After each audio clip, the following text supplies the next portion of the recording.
Assalamualaikum warahmatullahi wabarakatuh. Perkenalkan, nama saya Farid Rahman Hakim. Saya dari kelas 11 4. Saya di sini akan meresensikan buku yang berjudul Bandit-Bandit Berkelas. Nah, novel ini menceritakan tentang seorang muda yang bernama Bujang sedang mencari warisan bapaknya. Nah, pada suatu hari, Bujang bertemu dengan seorang pemuda lainnya yang bernama Zaman. Nah, Zaman ini adalah pengacara dari firma hukum di London yang bernama Thomson & Cho. Pada saat ketemuan tersebut, Zaman akhirnya menceritakan bahwa bapaknya Bujang mewariskan 2 botol minuman kepada Bujang. Nah, pada saat itu, Zaman menceritakan bahwa dia sudah lama sekali memecahkan teka-teki dari bapaknya Bujang untuk mencari 2 botol minuman tersebut. Kenapa memecahkan teka-teki? Karena bapaknya Bujang ini suka sekali dengan teka-teki. Nah, singkat ceritanya, akhirnya Bujang dan Zaman pun pergi ke Hong Kong. Kenapa? Karena teka-teki pertama ada di sana.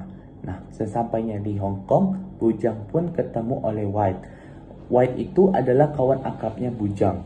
Nah, setelah dia ketemu dengan White, akhirnya mereka bertiga pergi ke toko kelontong yang di sana.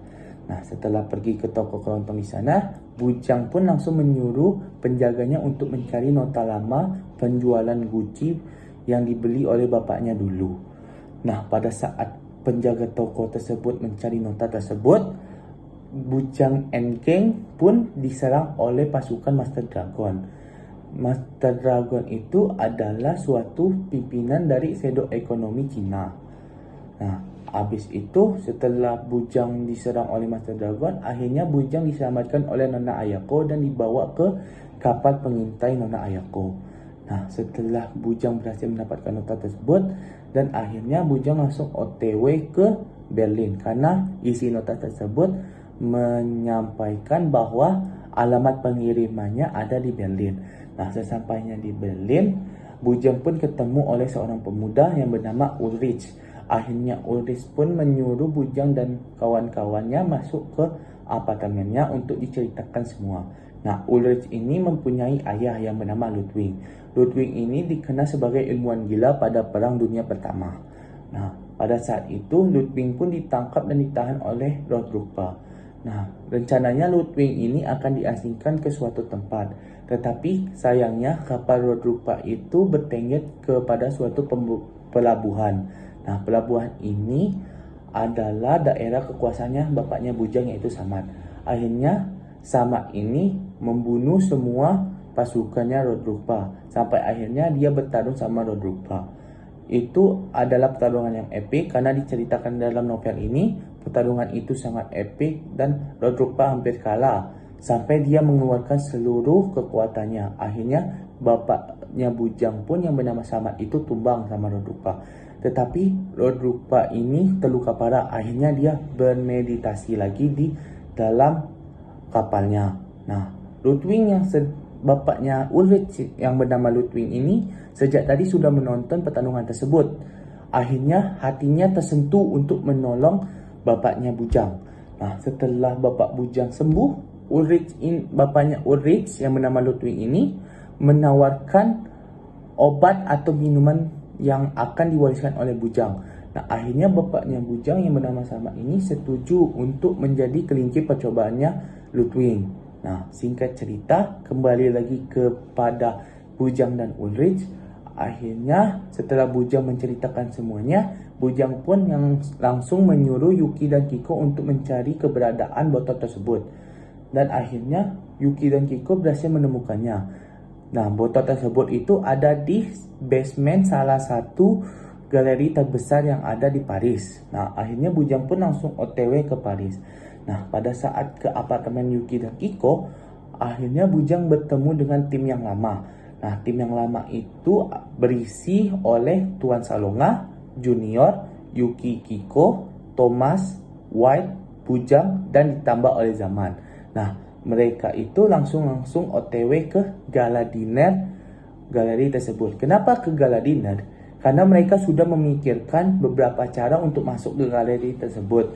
Dan cara terbaiknya adalah dengan gala dinner tersebut. Nah, di Galadina itu ternyata Bujang bertemu oleh tunangannya yang bernama Maria Otets. Nah, karena Bujang tidak bisa kemana-mana karena ada tunangannya, akhirnya Bujang pun menyuruh Yuki dan Kiko menyusup ke basement. Nah, sesampainya di basement, sialnya Yuki Kiko bertemu dengan kakaknya Bujang dan pasukannya. Nah, kakaknya Bujang ini bernama Diego. Diego ini mau juga 2 minuman yang diwariskan bapaknya. Akhirnya basement itu pun dibom oleh Diego and gang. Nah, setelah dibom tersebut, akhirnya terjadilah pengejaran antara Bujang dan Diego di lorong-lorong sempit di bawah tanah Paris. Nah, setelah pengejaran itu, singkat ceritanya, akhirnya mereka bertemu di suatu tempat yang cukup besar. Nah, akhirnya di tempat itu, akhirnya Bujang dan kakaknya pun bertarung. Nah, pada saat itu Bujang hampir menang melawan kakaknya, tetapi kakaknya itu berbuat curang dengan melemparkan serbuk pelumpuh kepada Bujang. Nah, serbuk pelumpuh itu yang membuatkan Bujang langsung lumpuh total dan nggak bisa bergerak lagi. Nah, pertarungan itu pun dihentikan oleh keluarga pseudo ekonominya Prancis. Nah, akhirnya mereka semua melarikan diri dan akhirnya Bujang dan kawan-kawannya terpisah. Bujang dibawa lari oleh Maria Ottet, sedangkan kawan-kawannya dibawa lari oleh Zaman dan bertepi di rumahnya Zaman yang ada di Prancis. Nah, sekian ceritanya cuma sampai itu. Dan bagi saya, novel ini bagus karena menceritakan aksi yang luar biasa. Dan kelebihan novel ini ya seperti yang saya ucapkan tadi, menawarkan sesuatu yang luar biasa. Sesuatu tersebut adalah aksi yang menegangkan dan yang bagus untuk dibaca oleh pembaca yang dimana aja. Terus kelebihan selanjutnya, novel ini kata-katanya mudah dimengerti oleh pemula. Kan ada novel yang susah dimengerti oleh pemula. Misalnya novel yang dengan bahasa yang berat. Tetapi dalam novel ini bahasanya sangat ringan yang menjadi ciri khasnya Terelie. Nah, kekurangan dari novel ini adalah karakternya itu terlalu digambarkan overpower. Nah, Bujang ini seperti overpower karena Bujang ini mempunyai kekuatan yang sangat besar. Nah, itulah kekurangannya. Dan kekurangan selanjutnya adalah alur ceritanya begitu cepat. Ya, setelah Bujang perang di Hong Kong, tiba-tiba dia perang lagi di Paris. Habis itu dia perang lagi. Nah, rating saya untuk buku ini adalah 4,8 dari 5. Nah, sekian resensi saya. Saya ucapkan terima kasih. Wassalamualaikum warahmatullahi wabarakatuh. Bye-bye.